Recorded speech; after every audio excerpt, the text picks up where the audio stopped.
செவ்வாய்க்கிழமை முருகனுக்கு இந்த ஒரு பூ வச்சா கண்டிப்பாக உங்கள் வாழ்க்கையில் மாற்றம் வரும்.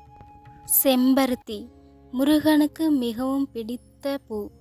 தடைகள் நீங்கும், கடுமையான கடன் தொல்லைகள், திருமண தடை நீங்கி நினைத்த காரியம் வெற்றியடையும்.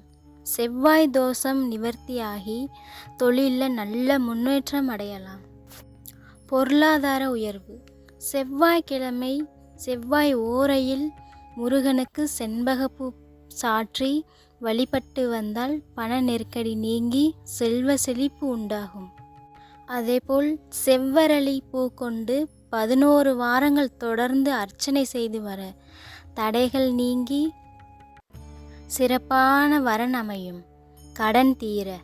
செவ்வாய் கிரகத்தின் அதிபதியான முருகனுக்கு செந்நிற ஆடை அணிவித்து செண்பகப்பூ வைத்து வழிபட கடன்கள் விரைவாக தீரும். குழந்தை பாக்கியம். செண்பகப்பூ வழிபாடு குழந்தை பாக்கியம் இல்லாதவர்களுக்கு குழந்தை வரம் தரும். குறிப்பாக செவ்வாய் மற்றும் வெள்ளிக்கிழமைகளில் சிறந்தது. இவற்றையெல்லாம் ஓரை நேரத்தில் செய்வது சிறந்தது.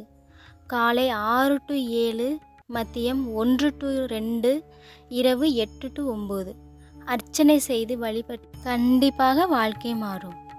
நம்பிக்கையோடு முருகனை நினச்சி பூ வச்சு வேண்டுங்க, அனைத்தும் நல்லபடியாக நடக்கும். ஓ முருகா.